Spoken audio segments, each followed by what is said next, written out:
Welcome to another smashing episode from the Middle Road. Today, I welcome Dr. Helene Clark. In today's podcast, I chat with a leading global expert and social change maker within the international development sector. This is Nishant Malhotra, the sole founder of the Middle Road platform, a thought leader in enabling social change and impact within the global ecosystem. It's basically a fusion of media and edtech, and do log into www.themiddleroad.org. First, a brief introduction. Dr. Helene Clark is the founder and director of ActKnowledge and board chair of the Center for Theory of Change, a global thought leader in enabling social change and impact within the social impact sector. ActKnowledge is a social enterprise that connects social change practice with rigorous study of how and why initiatives work. ActKnowledge is the founder of Center of Theory of Change, a nonprofit focusing on outcome-driven interventions, and we'll look at what we mean by interventions. It's based strategic framework tool called Theory of Change. Now, Theory of Change is very important and very, very widely used within the international development sector. Now, Theory of Change is a valuable tool to understand the impact of policies, interventions, programs. Now, these are measures which are connected to understand the outcome linked to these measures. Theory of Change is today ubiquitous within the international development sector, which I talked about. It's used to analyze, plan, and implement long-term change through backwards mapping of interventions. A Theory of Change technique, which is also program logic, can be implemented in any organization or within our lives to bring about a more holistic for the better. Dr. Helene, thanks a lot for taking out time for a fabulous chat about your work. I'm always excited to talk about social impact and how to do it better and smarter. So I appreciate the invitation. Thanks a lot. And you know, this is very interesting because Theory of Change, you've been at the forefront of the Theory of Change framework. So it's going to be very exciting to understand the whole part, and thanks for joining. So it's been it's lovely to have you, for a conversation. You mentioned you're a leading authority. When we talk about Theory of Change, now it was, of course, also made famous by Aspen Roundtable for Community Change. And ActKnowledge was one of the major, played a fundamental role within this segment. So when we start before, and we will talk about how the whole process came in, through the multi-stakeholder community-driven outcome, which you have implemented, and you could take us, right through the early 90s. But before, for my audience, we'll just come first in your own terms. You tell us what does interventions mean, and we'll also elaborate on the definition of strategy. So would you like me to begin on describing interventions? Yeah, interventions and strategy, and then you can, take us through every whole part of how the Theory of Change. And then go back to the history. Okay. Or you could do anytime. You could go with the history and then, you can talk. It's totally up to you. Well, I'll answer your question on interventions, which are a very fundamental part of TOC, and then we can move into telling the whole story. It's a good question. We use interventions, and we don't want people to get hung up on terminology. When we teach and implement theory of change, we use interventions to represent anything from very specific activities up through broad strategies, depending on how the group defines it. And I'll say what each of those mean. So to us, and this is just to us, people can adopt the language they agree on. To us, an intervention is anything that you, the creators of the people desiring the long-term outcome and creating the theory of change, anything that you have to do to bring about an outcome is an intervention. And an intervention is not at the fine level of every single activity that it takes, but nor is it as grand as a strategy, which explains more about why the intervention will work. So let me give an example. In a education program where the long-term goal is for all students to graduate high school or college, ultimately to lead productive lives with good jobs, One of the interventions to students doing better academically may be an after-school program. So we would call that an intervention. The school needs to develop an after-school program. An activity could be defined as all of the things it takes to develop an after-school program. You need to identify the curriculum that will help bring students up to their best level. You need to have teachers in place. You need rooms to give the class in. You need parental permission. So all of those activities together, you probably don't want to list in your theory of change. You want to wait until you've moved it over into a theory of action and a work plan. So it's good enough in the theory of change to say the intervention is the after-school program, and wait to develop the work plan on every single activity it takes to develop the after-school program until you're developing a work plan. Is that part clear so far? Yes, ma'am. And then to move on to strategy. Strategy is now people that we work with use strategy to mean so many different things. But in the context of how does it differ from an intervention as we use it, a strategy would be explaining why the intervention is actually a strategic intervention designed to lead to an outcome. So if the intervention is an after-school program, the overall statement of the strategy might be providing students with the tutoring and out-of-school time support that they need in order to improve their grades and test scores. So the strategy is a fuller statement of we're doing this in order to bring about that. And often people will talk about their overall strategy. Their overall strategy might be to do everything through the lens of diversity and inclusion. So people talk about strategy as something broader than a specific intervention. A specific intervention is a set of activities that you need to take to bring about an outcome. And the activities are the very fine-tuned, every task needed. So that's how we use it. But I don't want people to feel these are rigid. People use them in their own organization in different ways. And as long as it's understood within everybody working together, it's fine. That's how we differentiate them. I got it. That's a very good example. Take us through the history now. I mean, how it came in through the 90s, the collaborations with Aspen. What about how to try to put this in a nutshell for people? Because, this is my lived history over the last 25 years, and I can probably spend just as long explaining it. So I'm going to try to condense that into the key points. The Aspen Roundtable on Community Initiatives first began disseminating theory of change in the 1990s. The Aspen Roundtable was a think tank. They didn't go do work in the field very much.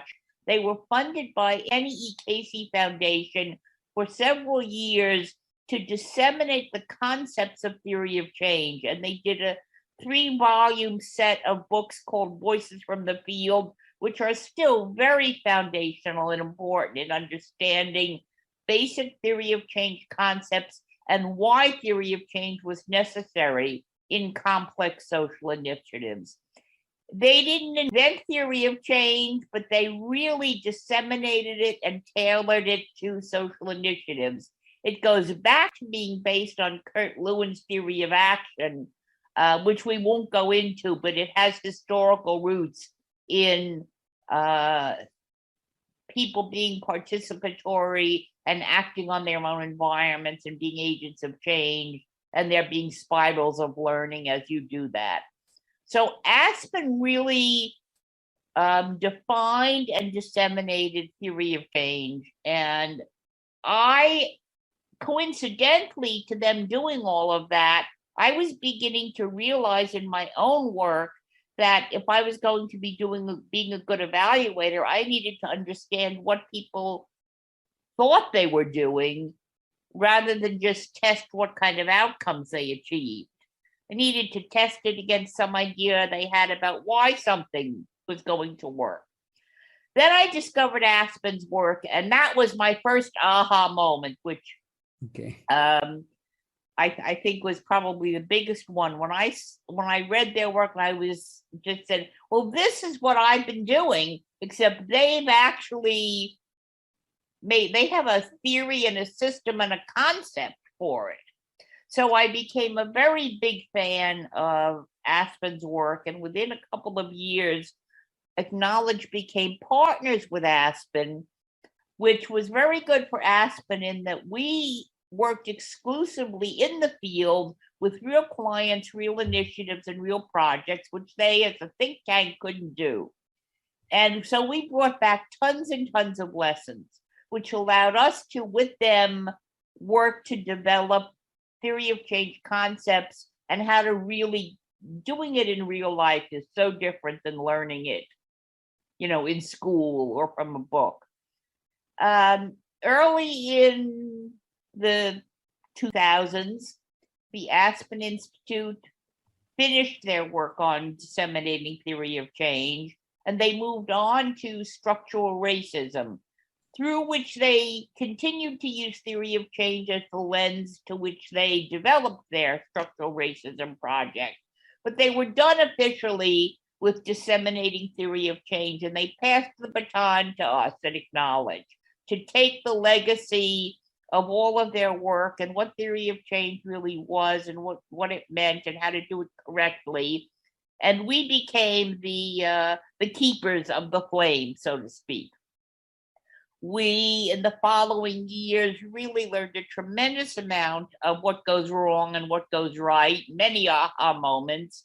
And we at ActKnowledge were able to add a lot of tweaking and some new elements into doing theory of change that made it more specific and more usable for people. During this period of time, I trained a lot of people around the world in theory of change. I trained Keystone. I went to Tavistock. I've been to USAID many times in the early part of the 2000s. So I was out training and training and training. And so many of those organizations now do their own trainings and their own consulting around theory of change and put out some great materials. At the same time, organizations like the Kellogg Foundation and the Asia Foundation put out some very good theory of change materials that, as far as I know, I had nothing to do with, and ActKnowledge had nothing to do with. It was just starting to get in the water, and some people were doing some very good work about it. So one significant development, I think, for the field is that in 2007, we launched the first and still only web-based tool to draw theories of change online so that people who are in different places geographically can work on a web-based system together and work on developing their theory in a participatory way, no matter where they are, and keep archival records and show the growth of their knowledge. So where that brings us to today, where, as you said at the beginning of our talking, is, I guess, the biggest satisfaction is the theory of change, which we thought 15 years ago might be a fad. And I remember talking with Aspen about, should we call it something different? Are people not going to want to use something with the name theory in it? They're going to get all, by 2005, no one will have heard of it anymore. And of course, it went quite the opposite way. Theory of change now is ubiquitous. Every NGO, large and small, requires it. Every foundation uses it. It really exploded to be absolutely core in social impact planning and evaluation. So that has been a huge satisfaction. It gives me great hope that social change in the future is going to be more successful than it has been in the past, although some great work has been done.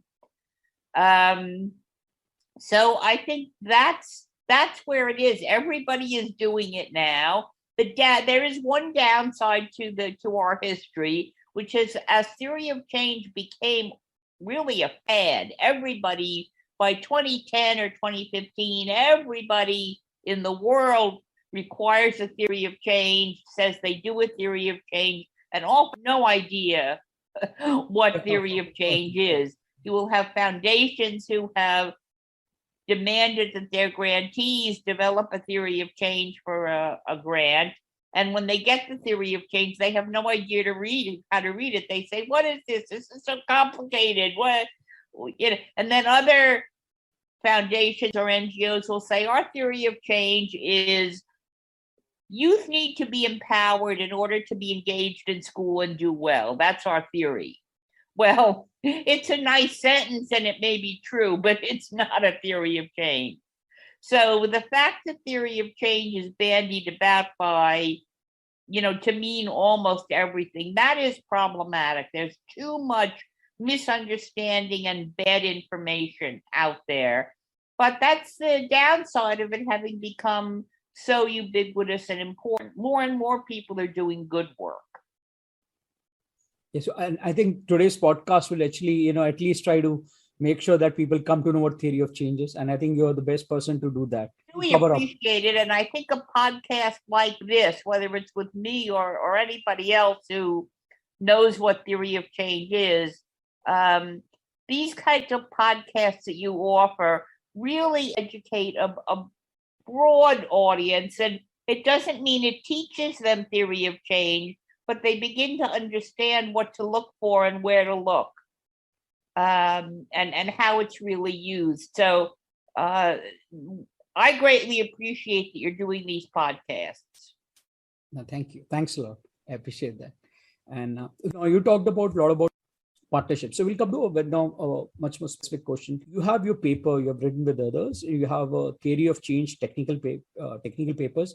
Now I suggest everybody reads that. It's a fabulous take on theory of change. You'll come to know a lot about it. It's been written by Dr. Hannah Taplin, by yourself, Owen Collins, and David Colby. And there's another paper which is also good. This basics, a primer on theory of change, by Dr. Dana Taplin and by yourself. So these two papers, I would highly recommend everybody to read it. Based on these two papers, I came out with a question, and you mentioned the importance of long-term goals. And actually, when you look at theory of change, it's basically backmapping a series of interconnected interventions in the short, medium, and long term to achieve outcomes. Now, this concept was very revolutionary and counterintuitive to the prevailing thought at one point in time. When people wanted to look at a change, they would sort of look at forward-looking indicators, and then you come out to the long-term change rather than going backwards. Now, please do explain the process. You could enunciate a simple example, to get this idea better. Yes, it has turned out to be one of the most difficult parts of implementing a theory of change is that none of us really tend to start. We start with where we are. And many people are, particularly visionaries who are out in the world making changes, they're thinking about what they're doing. And theory of change requires you to step back and say, why are we doing this? What change needs to occur in the world? And it's a very, very simple, logical concept, which is that if you don't know your destination, it's going to be hard to choose the very best effective means to get there. So if I want to come to India, I need a very different set of conditions and activities than if I want to go to Alaska, or if all I know is that I want to travel. So if all I know is I want to travel with no destination in mind, that's fine if the fun of the travel is what I want. But social change is something that we don't just do for the fun of the experience. We actually have goals in social change. We want to end poverty, prevent climate change, increase social justice, and on and on. So knowing the destination allows you to say, what does it take? Just as if I know I'm going to India instead of Alaska, my preconditions are going to be, I need to know the weather, I need to know the flight schedules, there are a lot of things, I need to arrange the time away from work or find out if I'll have connections to work. So you don't just walk out the door and go to the airport and say, which flight will I choose? You have to make it as a sense that we do this in our daily life all the time. Theory of change is just bringing something out into the open that we do very implicitly. Even if we just want to cook dinner, we know implicitly that we have to have certain ingredients on hand. But in social change, it's so important to be able to actually articulate this and get the perspective from the different stakeholders who were involved, whether they are the participants, the beneficiaries, the target group that will change, the staff, the funder. These perspectives bring so much information about what's needed to understand a problem that will help you reach a destination. So while it is counterintuitive to work backwards, it is very actually intuitive for people to understand that knowing your destination is crucial to being able to plan a good way to get there. Now, let me come up with a follow-up question. How does the qualitative framework of the theory of change facilitate a change in the causally linked interventions, and then which all have an outcome, and then you want to reach a final outcome? What would you talk about that? Yes, and I'm going to challenge your question a little bit in describing it as a qualitative framework. You are right that the hypotheses and the narrative that describes how you will get from here to there to reach a goal is a qualitative description. But it is impossible to have a theory of change without having measurable indicators, which are usually or often quantitative, to tell you if you are reaching your goal. So it's both qualitative and quantitative. The explanation of it in plain language sounds qualitative, but underlying that is a layer of what are our exact targets? Who has to change? How much do they have to change? So if I want to change graduation rates, and I have a precondition of students are able to read at grade level so that they will graduate, I am going to have very quantitative indicators of that. Is the indicator that they read at grade level? Is the indicator simply that they improved by 10%? Well, that's not going to be good enough. So there is every outcome has a quantitative definition to it. And it's okay to have qualitative definitions as well. It's good to have both, ways that you see something and know it's true, but numbers are very important. A simple example of a causal chain, again, can be seen through a work a lot of people around the world are interested in, is improving education and getting more students engaged and properly trained for jobs and advancement and being positive citizens. So if the goal is the student becomes a positive contributing member of society, a precondition to that may be considered to be graduation from college or high school. This is why you bring a lot of people together. Someone may say, well, no, you could be a very contributing member of society without graduating from anything. There are other ways to do it. So then you start identifying, well, what are the other ways?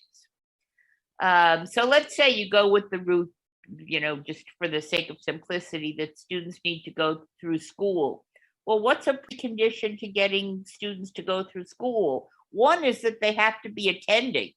There's some geniuses who could skip school all the time and still graduate. But we're talking about a general school building in a general city. You need students to be attending us. And again, this is quantitative. What percentage of attendance time has been found in the literature to be required for students to do well in school? Do they need 95% attendance, 80% attendance? It's generally about 95%. So how are you going to get students to attend at that level? Then you go another level down, and the precondition is, one, the student has to want to come to school. And another is the parents have to actually understand that getting their child out the door and into school is important. Both of those things are very difficult to achieve. So that's where the interventions come in. You can have a school group creating the initiative may have interventions where they have workshops with parents that explain to parents that taking your child out of school for a month to go on a trip to your home country means they will miss a lot of work, or that taking your child out of school to go help you translate when you have to go to doctors or court appointments or whatever actually will hurt your child's education. So getting parents on board and understanding that attendance is a precondition to their child succeeding is a place where interventions can come in, because you can do lots of work with parents about understanding attendance. You can also do work on the school side.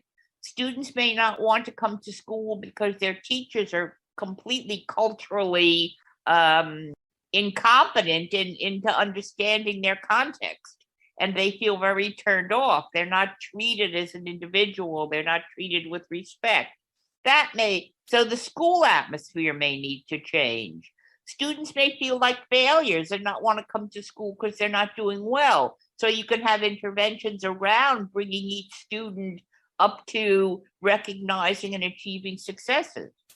In one school we work with, we found the reason that there was very low attendance in a grammar school, a grade school, is that it was across the street from a high school. And the little kids were being picked on and beat up by gangs from the high school. So it wasn't their parents' fault they weren't going to school. It wasn't that their school was bad. It wasn't even that they didn't want to go to school. It was that they were terrified to walk by the high school. So you have to understand what the problem is, and then you can develop an activity that will bring about the precondition of attendance. In that case, the activity was to change the times of day that the smaller children came to school, so that they didn't have to come to school when any of the high school students would be out on the grounds. So understanding the context and setting, so the precondition is attendance in any school setting pretty much. But what will create that, what intervention will bring about that attendance, depends on why the attendance is poor. And once you understand that, you can develop the intervention. And then that's where people begin to talk about it as a strategy. Our strategy is to make it safe for children to come to school. Or our strategy is to work with parents to understand they can't take their kids out of school all the time. So that's how these things work backwards and are causally linked. Is that an adequate explanation? Yeah, Helen, yeah, that's perfect. That was perfect. And just to sort of add here, to take your opinion, when you're talking about quantitative, of course, you're looking at indicators. When you're saying is, when you want to map your outcome, or what indicators, that will be quantitative in terms of we are looking at. And the process could be also quantitative. It could be a simple statistical evaluation, like how many students have started coming to schools, very simple. Or you could also have a randomized control trial for a number of years to see whether a intervention has worked or not. Am I right here? Yes, that's correct. There are many different methods that you can use in the evaluation, and some qualitative methods are perfectly good in learning how parents change their attitudes or how students and teachers change their attitudes. But ultimately, there will have to be some things that you can do statistically and say, well, yes, this school now graduates more students who go on to further education. Or this school's reading scores are going up. Good. So you will want to have ways of measuring, and there can be many different methods used. Yeah, correct. It's good you pointed out, yeah, the qualitative measures, right? That we, could be just a survey to see how much, very right. So I should have also mentioned that. A very important part of most theories of change is that very often to bring about anything, climate change, reducing the harm of climate change, public health, is changing people's attitudes. And you can't really directly measure in a quantitative way if people's attitudes are changed. You can survey people on their attitudes, but most of us actually lie when we're asked if there's famous studies where people are asked if they believe in recycling because it's important for the planet. And almost all of us say we believe in recycling. And then when you look at the people who actually recycle, it's a fraction of those of us who believe in it. So measuring that people change attitudes isn't really that useful. But qualitatively, you may want to go talk to people to gain an understanding of how and why their attitudes are shifting. And are they, through talking to peers, helping to change the attitudes of others? But it won't prove to you that your theory is on track because you can't really quantitatively measure an attitude. You have to actually measure the behavior. That's an example. I mean, to sort of change. And building on that, now I have a fantastic question for you. And, there's a paper, Praise Theory of Change, which is prepared by Zabi Rahat and Owen Collins, which highlights the importance of driving long-term outcome-driven change within the civic societies, now specifically through universities. Now you talked about, recycling, circular economy, which is United Nations Educational, Scientific and Cultural Organization, has identified ways in which universities can engage in sustainable development goals. Now, circular economy is a part of United Nations Sustainable Development Goals. How, and you talked about qualitative change, and we'll go a bit more in depth. Now, how and what ways should universities, now this is a very critical part, use theory of change, I think, which is very important, as a tool to implement a holistic mindset change among students? We are looking at long-term change, and how can theory of change engage sustainable development goals as a part of a curriculum in educational institutes? So there's two things, like how do we put it in the curriculum, and how do you think that curriculum or any other interventions could change the mindset of students? Well, that's a very important question, because universities are in a way the last frontier of people who really have no idea what theory of change is and rarely use it. And as you mentioned, two of my colleagues did a study with Macquarie University in Sydney, Australia, about developing outcome-driven change around diversity at Macquarie, and that went very well. But in order to answer this question, I actually interviewed yesterday the leading person for training and implementing theories of change within universities. She's a member of our board, Dr. Belinda Bisco,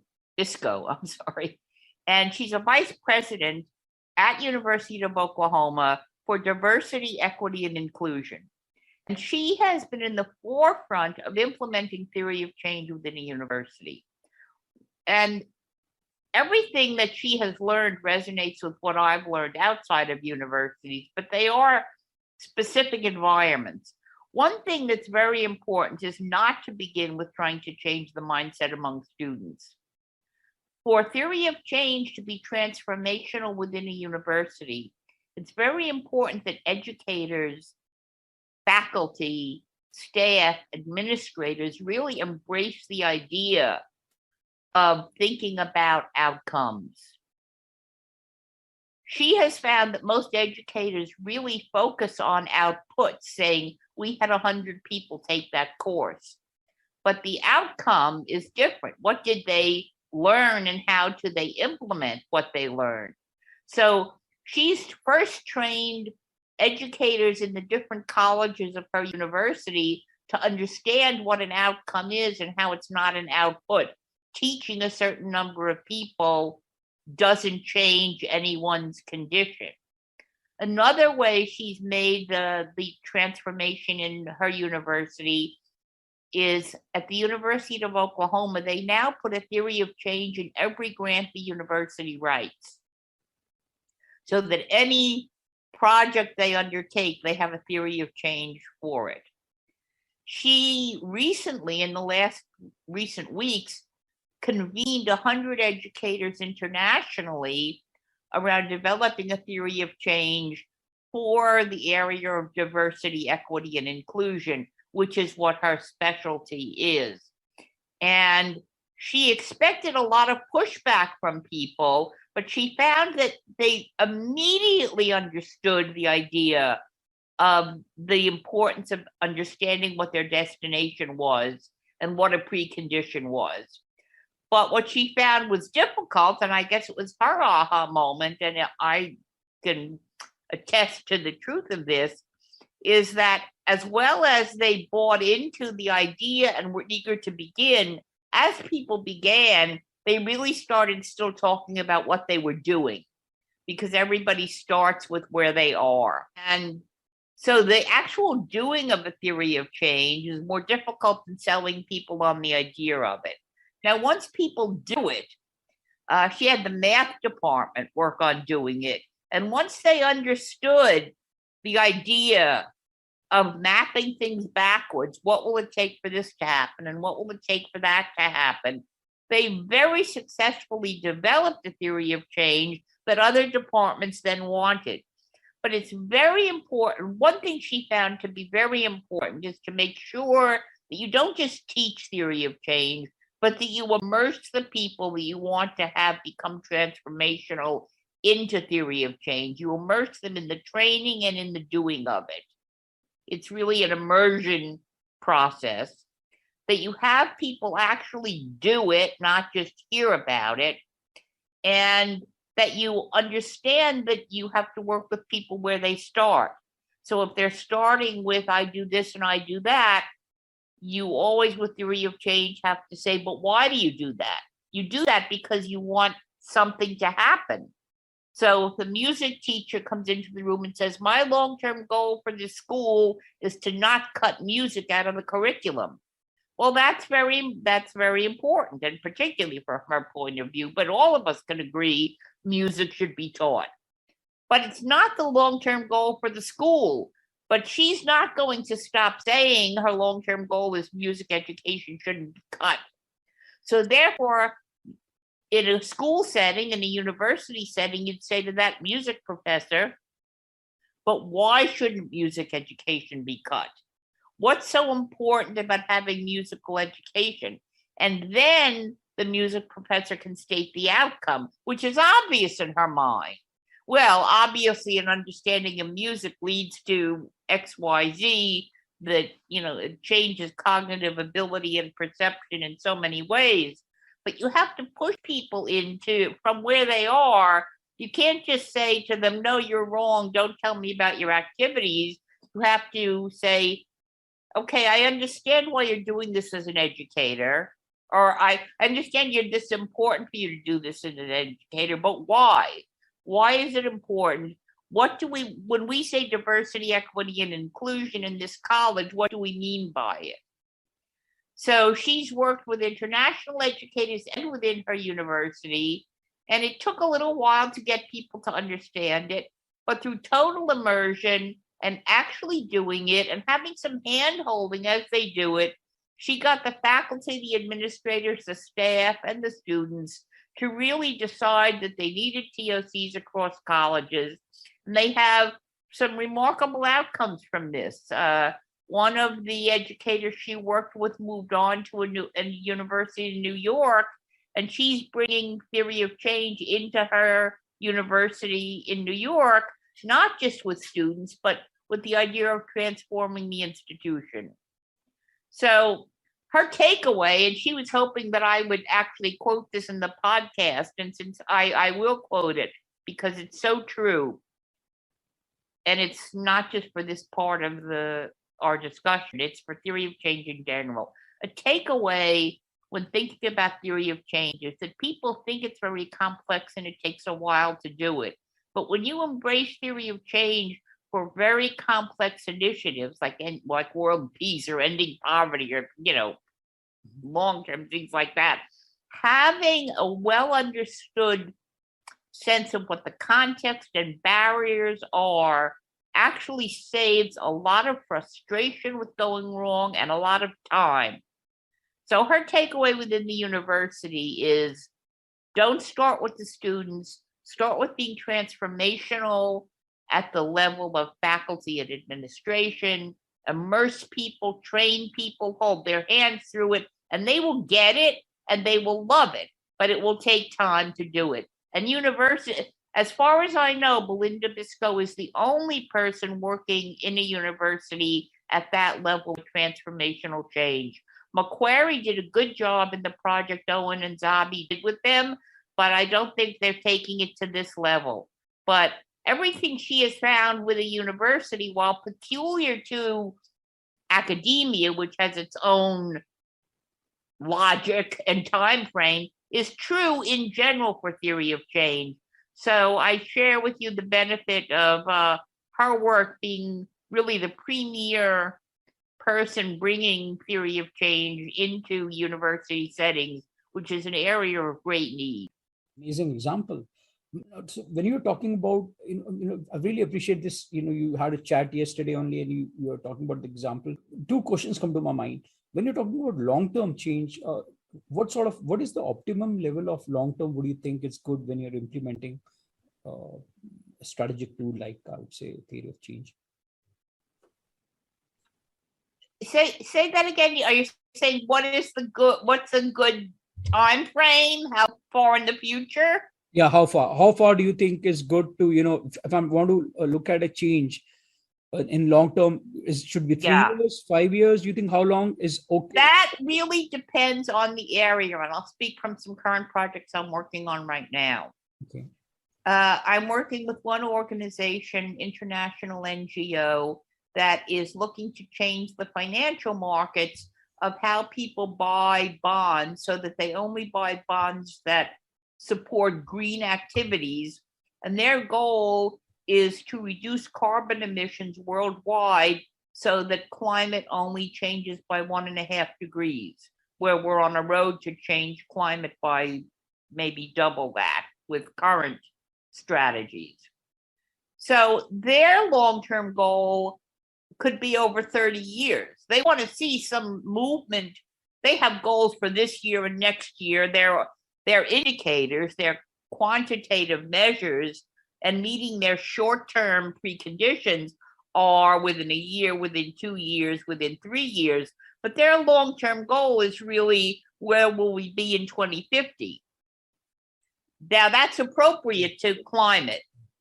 In another case, I'm working with a mentoring organization in Birmingham, England, and they are trying to get students to not get involved in youth crime. And they have a lot of preconditions about what it would take for kids not to go down a path of crime in certain parts of Birmingham that they work in.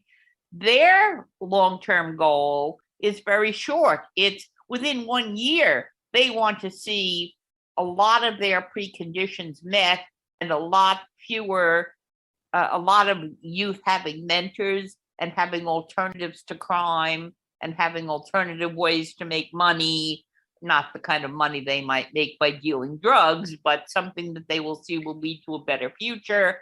So their long-term goal is just in the next year or two. Maybe this year it's to change involvement in youth crime in Birmingham, and by year 2 or 3, it's to have replicated the program into other cities. And that's more usual. The long-term goal is most usually between 1 and 5 years out. But in something like climate change, which is going to play out over decades, the long-term goal may be something that will not be ever measurable by the people doing it today. Yeah, they will have to measure that they're on the right path. You mentioned, what is the difference between an outcome and output? Well, And this question between outcomes and outputs was one of the biggest changes as I went particularly to small organizations, that they did not realize that they were reporting on outputs. So many youth programs that I went to, or public health programs, or food pantries, they reported how many meals did we give out, how many students attended our after school program, how many parents showed up on parent night, how many parents attended training on financial planning. These are all very important. Outputs should be tracked. I don't want to say that they are less important. Outputs are on the way to an outcome. But if you stop at outputs, all you know is that you implemented your program, which is good. But you don't know that you've led to the change in the world. And the outcome is the change in the condition of somebody else, an organization, a person. You want to see their conditions change. That's the outcome. The output are things that you can do on the way that show that they are actually coming to things where they could learn or change in some way. But outputs are important to track, but an outcome is an actual change in condition. So the planet not blowing up is an outcome. Mm-hmm. That we not all burn up. That's an outcome. An output would be that we now put 50% of the cars on the road are electric cars. Come to your course now. You have a flagship course, the certification course in theory of change. How does the course educate people on the theory? Do talk about that, and do talk about also how the certification is helping in, catalyzing a successful and effective career. Ultimately, that is also a major part of why people do certification, especially a career in international development space or social sector.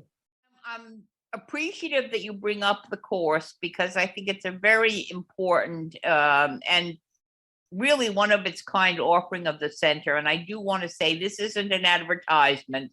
The center is a nonprofit. I don't make any money by promoting the course, but I find it very, very important. And it's the only course on theory of change that exists that goes into the level of detail on different topics that people need to use theory of change in a correct and rigorous way, and learn it well enough to own it so that they can be creative and change it. If somebody who doesn't know it as second nature starts making changes, it can be a disaster. If you learn it well, you can be creative and come up with different ways of getting information. And, people show me ways of doing things graphically, which isn't a talent I have. So when I can train someone to understand it perfectly, and then they can show me something better than I could have presented it, this gives people an enormous leg up in their ability to affect social change and in their career, because everybody requires theory of change. If you can go in and show that you really know what it is, and you got your certificate from the legacy organization that began theory of change, and there's just a tremendous amount of learning that goes on in the course. We try to draw from examples of our own work over the last 20 years and bring in a lot of the articles and papers and chapters that have been written by others that are good from around the world, and to provide as many examples as possible. Every module in the course requires the student to do an exercise, because we don't want this to be just we teach you. We want people to be doing. Learning by doing is still, it's not in the course as much as if, you're doing the project yourself, but the exercises help get you the practice. And then there's an exam. And I'll just run through very quickly that what the course entails is taking 4 mandatory courses on basics and taking 4 electives. And the mandatory courses are fundamentals of theory of change. What are the components of a theory of change? How do you decide on the scope, which gets to your question of how far out is your long-term outcome? How broad do you need to be in your preconditions? How deeply down do you have to dig into activities, and then theory of change in evaluation and strategic planning. Those courses are required. Then the student can choose from, and I'll read them all quickly, the history of theory of change, the difference between TWIOC and log frames, logic models, and theories of action. That's a very popular one. There's great confusion in the difference among the models. Then we have topical areas, theory of change in international development, theory of change in education, theory of change for social enterprises, theory of change in policy advocacy, theory of change in health, and theory of change in strategic planning versus strategic plans. And then we have a set of courses on methodology, how to use TOC as a communication tool, how to use online surveys and other methods to get a theory of change started, tips for facilitators, using theory of change online, and theory of change in assessing grant applications. So those are, and we will probably add more courses, but those are what are available now. Every student gets an advisor who's available by email or Zoom 24/7. They don't necessarily get an answer the very day they write because there are so many students, but they get answers. They have a person that they can talk to and get an answer pretty quickly. So any questions that come up either about the process or the content, we have a lot of personal one-to-one going on. And it's a terrific course, and there are some other TOC courses out there, and I've taken each of them to see if they offer something that we're missing, but they're much watered down. Again, it sounds like an ad, but the center really has put a lot of thought into being comprehensive and allowing for practice and being practical in terms of the fields that people will be working in. So that's the course. It does cost, it is pricey for a student, depending on where they come from. It's $2,000. It's self-paced. Most students take 4 to 6 months to complete it, but they can do it in any period of time they want to. They do get one-on-one attention. And in most cases, the students' organizations pay the cost of the course. We have one organization now where 15 students from the same organization are taking the course, and they all got funded. Nobody had to pay for it out of pocket. And we give 3 scholarships per year. And one that we're giving for 2022, and I thought she just gave a perfect example of why we give a scholarship and why we learn from our students, as well as us teaching them. And I think this describes theory of change maybe better than I've said it so far. I'm going to quote from I won't use her name because I didn't ask her permission, but this is how she described why she wants to do the course. Working as a Gandhi Fellow in government school in Gujarat, India, and talking to a student and asking him about why he hasn't come to school for the past 5 days, he said, because my brother wants me to go so that I can become a learned teacher of Islamic law. And I stood there trying to comprehend how to convince his family to send him to school and achieve my output of 100% attendance in schools. But then my experience pushed me to understand the construct here. Why don't they want to send their child to school? The simple activity of a teacher going to the house and getting the child to school is not the solution, which ensures that a family will send their child back to school permanently. With having many experiences at a grassroots level, I realize there are so many underlying assumptions that we take when we prepare solutions without conducting the actual assessment with the beneficiary. My several experiences like these in the development sector has matured my thoughts about problems, statements, and solutions that we designed. I have experienced in my journey sometimes solutions do not result in the expected results, and sometimes incentives and value propositions that we offer to the beneficiaries are not true for them. I have recently learned that while designing a model, causal relations need to be in place before implementing the solutions on the ground. And this experience she offered to us as an example of why she felt she really needed to learn theory of change, because focusing on getting 100% attendance was not digging deep enough to get to the kind of education outcome she wanted.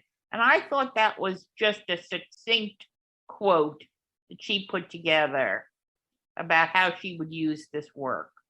Yeah, I mean, this could apply anywhere. A lot of people, Exactly. whatever reason, this could be applicable to across a lot of religions or context. You talked about theory of change. You also have a token. You have an online system which That's you right. can record. Speak about it. There's also, that becomes much more easier for anybody or you to set up the whole pathways to theory of change online.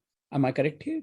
Yes, Theory of Change Online is web-based, so you can log on from anywhere. You can save old theories of change, so you can go back and see how your thinking evolved. But it's a canvas that allows you to draw your outcomes and arrows in your graphic. It has areas for you to put in a description of your outcome, all of your indicators, including who's your target, how much change do you want, and when by, because there may be one set of changes in 6 months and another in 1 year, and you want to track all that.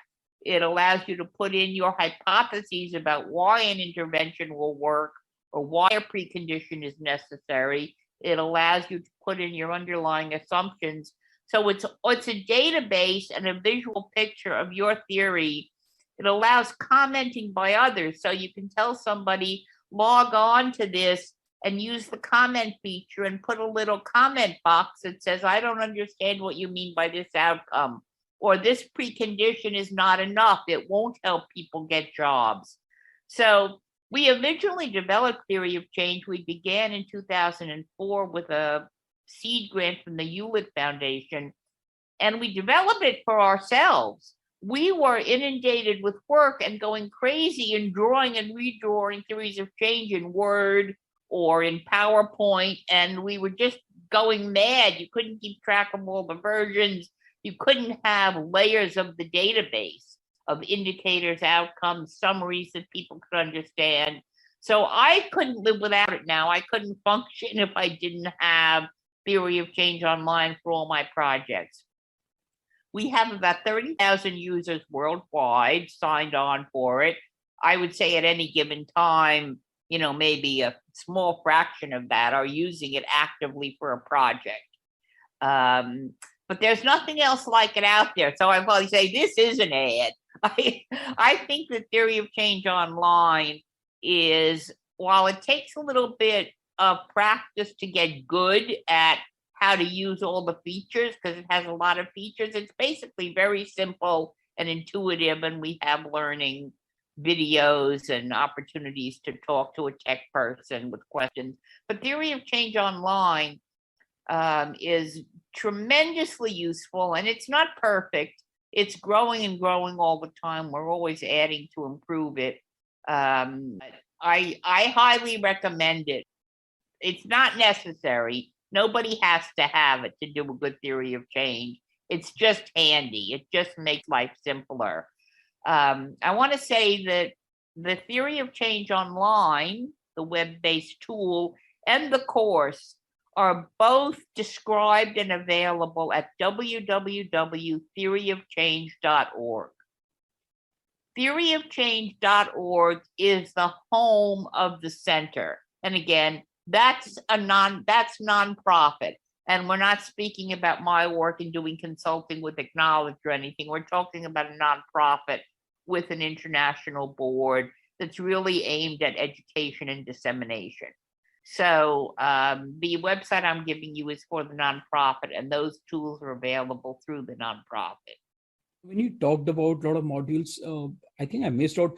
Would you like to also comment how it's going to be very effective? I know, it's widely used in the development sector. I'd like to sort of specifically, you mentioned there are various courses for measuring social impact, in a social entrepreneur, or if you are in healthcare. But you would like to be very specific to say how it could make somebody very successful also, or how it could help a transition into this in social sector from a different sector. How a theory of change certification could help. You think that that's going to be a value add, right? I have seen in the students so far that it depends on the student's position. For an independent consultant, it enables them to get more work because they know what they're doing. It's very simple. For an NGO, it enables there to be a core staff that can really take on leading a theory of change process within their own organization. And although they pay for the certification, then they don't have to pay to have an outside facilitator like myself or someone else come in and develop it. They can, if they learn it well enough, they have a core staff that can develop a theory of change internally. They might need or want some coaching, but there's lots of money to be saved in your career by not costing your organization the need to hire an external person. One of our former staff, Zabi, who co-wrote the PACE project at Macquarie University, he was hired from ActKnowledge by McKinsey consulting firm, and he was hired, aside from his own personality and talents, which were considerable, it was the fact that he knew theory of change from ActKnowledge that really convinced them to give him quite a cushy, well, I shouldn't say cushy, it's a hard job, but a prestigious job at McKinsey. So I think being well trained in this has a lot of currency. There are some governments that are requiring that the center's method be used. The Dutch government has a pamphlet out that requires anyone applying for funding to the Dutch government must use the center's version of theory of change. So if you come forward and go to an organization and say, well, I was trained by the center in theory of change, well, they're going to hire you if you're in the Netherlands. Not every country requires using our particular formula, but USAID has developed a checklist for theory of change and international development. And it's an excellent checklist. We use it in the international development module. And when I look at that checklist, I think, well, this is all our work. But actually, what they did is they took what they learned about theory of change, probably from our work, but they made it something their own. They developed something we don't have, which is a checklist for users that's very practical, that lets people know how they're proceeding through it. And someone who can go to a USAID or a DFID and say, well, I have a certificate in theory of change, they are going to be hired. So I think it's a tremendous career advantage. And it's a tremendous personal advantage to see the groups you work with actually succeed. As a leader, as a thought leader, and as an expert, a leading expert in theory of change, now, theory of change has got much broader use rather than international, global, or sustainable development sector. When you're looking at it, how do you think it's going to evolve as a tool, not only in the development sector when I'm talking about, also in civic societies or other businesses in the long term? Now, when you're talking about futuristic thing here, specifically during the time of the pandemic, things have become much more critical. How do you think this is going to evolve as a part of tool? Well, I think I'm on the good side. The positive development I see is that you said it at the beginning. Theory of change is such an important part of understanding social impact now. 15 years ago, that would have just been a dream of mine that such a thing would ever come to pass. So I see theory of change becoming more and more used by everybody. Local tiny programs use theory of change now, and they often do it quite well, very, very well as the large international development projects. What lags behind, and I believe will catch up, is that for the most part, government agencies do not know of or use theory of change well. USAID has this terrific theory of change checklist, and yet they still use log frames, and you go to different departments within USAID, AID, and they don't even know that the checklist exists. The EU requires that all projects include a theory of change, but do the people at the EU reviewing the theory of change fully understand what they're looking at yet? Not yet.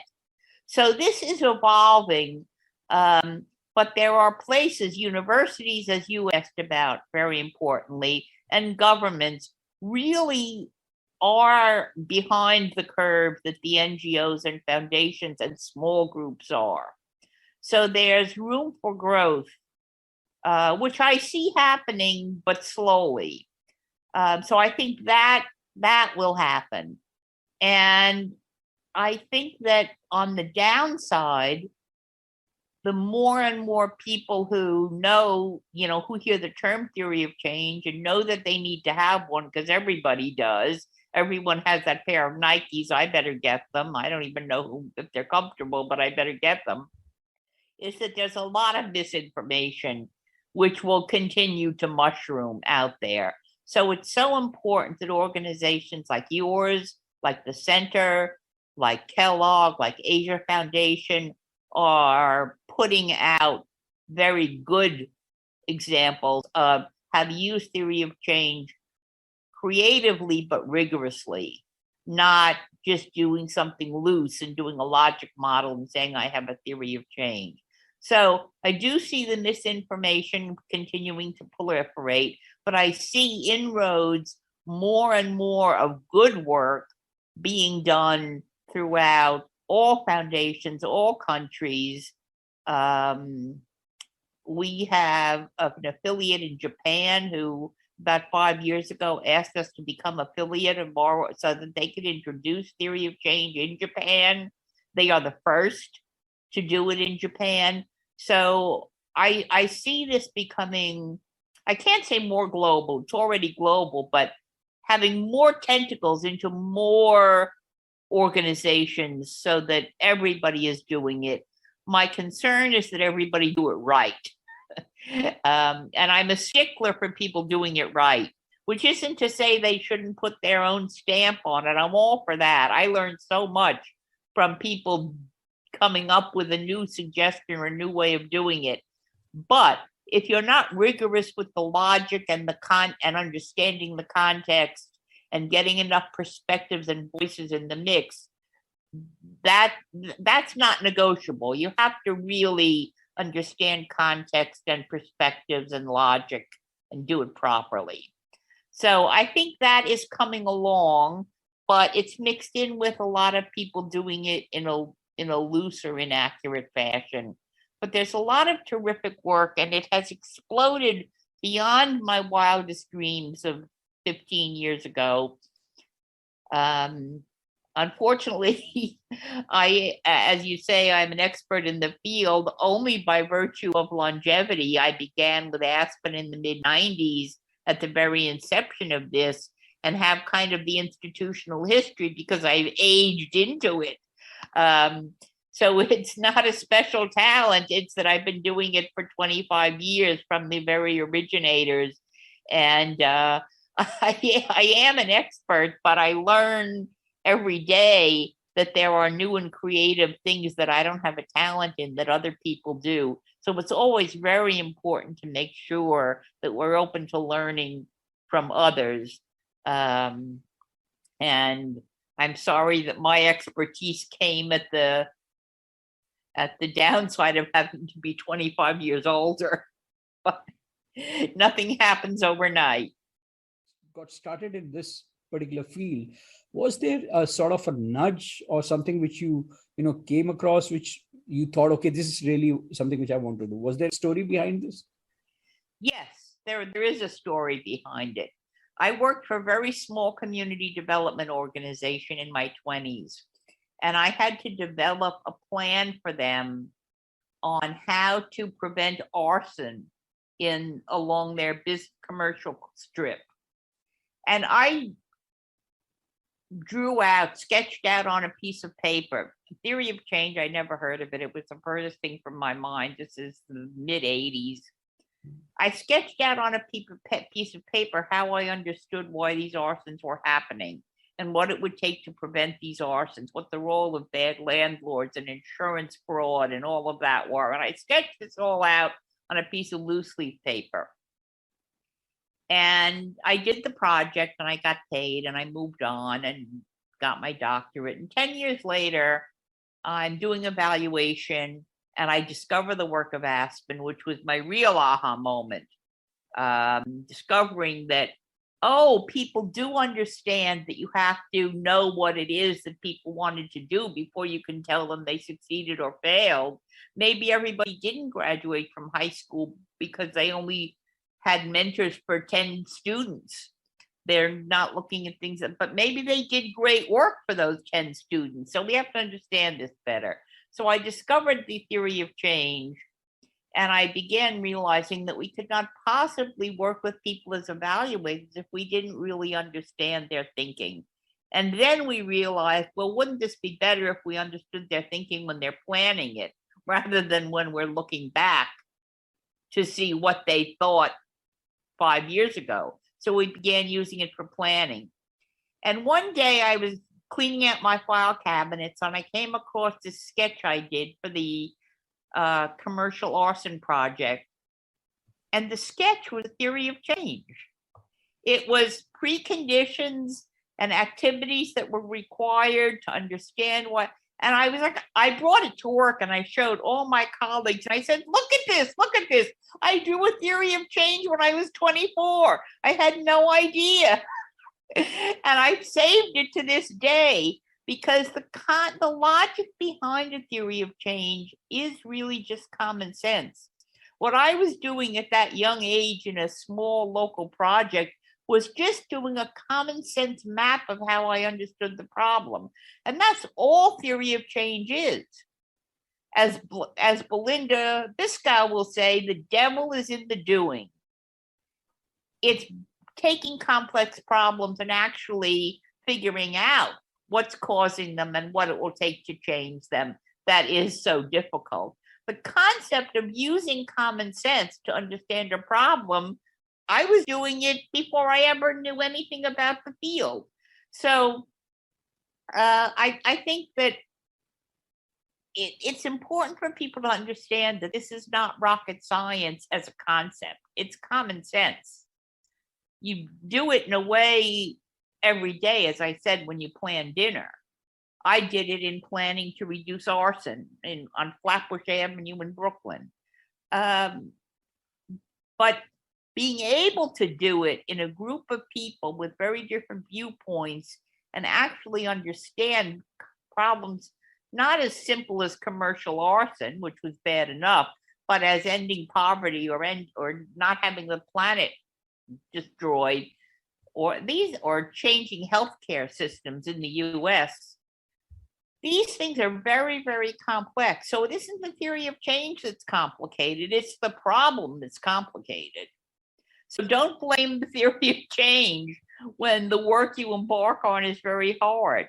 It's very, very difficult problems. Theory of change helps sort through that and make a pathway so that you can see from here to there. It's a path in the woods, basically.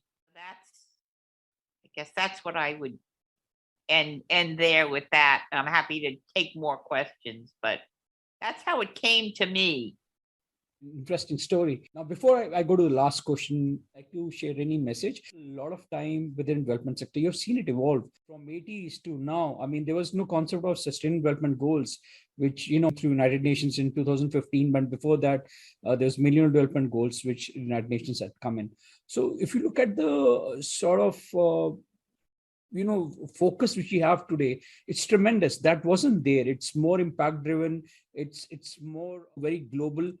What sort of message would you like to give to people as an expert, as somebody who's seen that transition happen into the development sector, to the youngsters, to people who want to come in, or people who want to transit into a career in social impact. I keep, coming across people, and this could be a very strong message which could give to them. Any advice, anything? It's really, my message is so simple, which is people should really focus on the destination. What is the change you need to see in the world? And if you can articulate that and then understand why that problem needs changing, you're halfway there. Really don't focus on outputs. Don't focus on what activities you do or how many people attend it. Focus on the change you need to see in the world and understand what it would take to make that change happen, no matter who had to do it. Maybe partners you don't even know exist, but focus on what it would take to reach the destination. And that's all people really need to understand to decide a theory of change approach is something they have to do. It's not just one among many methods. It's a concept of a way of thinking, of starting with the end of the destination, because that's the only way you can plan how you're going to get there.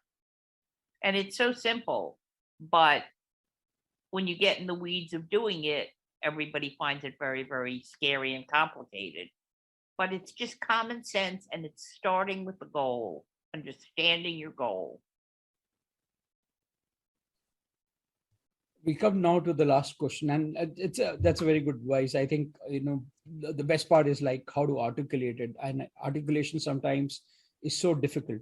The devil in the in details, or when you really want to do, you're going actually right down to the nitty gritties and coming out, and that's when you realize actually what you want to change and which pathways to take. That's a very good message. One thing you just said, Nishant, is very true.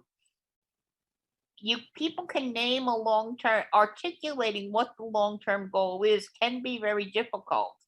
And people tend to want to stop with something generic, empower women or end discrimination or something.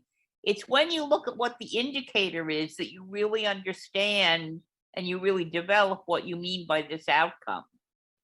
Empower women doesn't mean anything, but saying women will have access to credit and loans in Ghana from 2022 on. That's empowering women. They now have an economic stake and can get money and start businesses.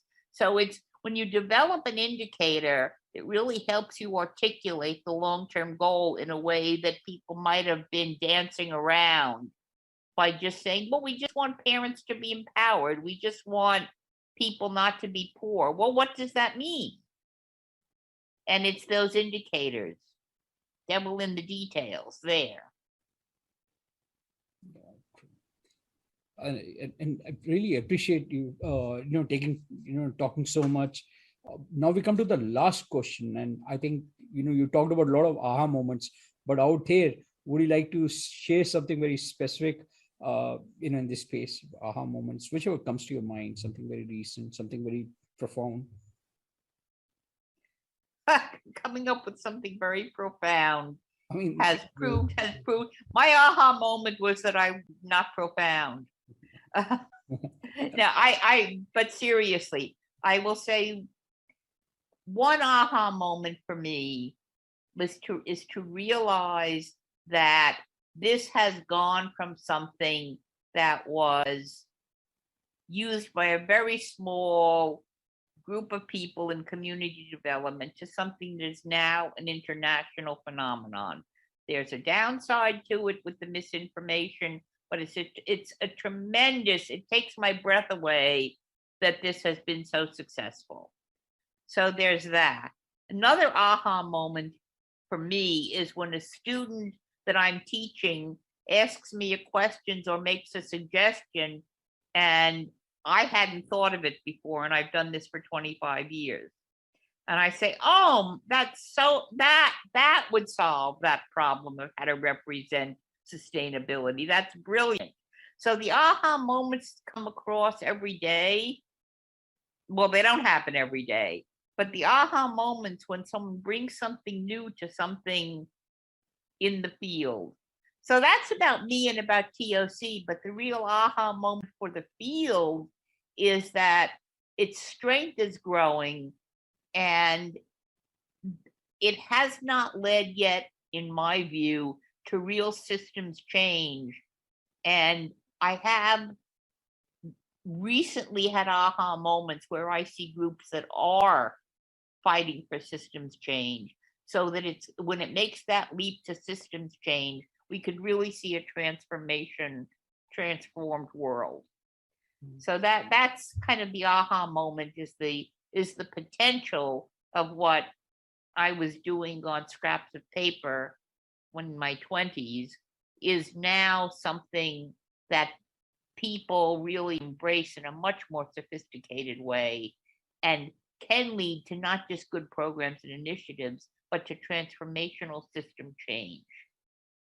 And that's an aha moment that I guess I'm in the middle of having. I haven't quite had it yet. I see it happening. I'm in the I want to live long enough to see it happen and be able to say, that's the aha. We changed the world.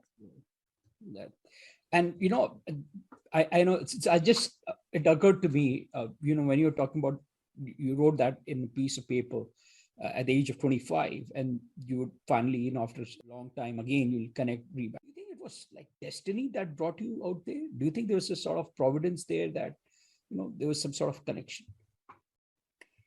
In the sense that this was always very, very much my way of thinking, implicitly, the way my mind worked as a teenager, as a college student, in a sort of analytical and logical way, but really very much wanting to see social change and social justice.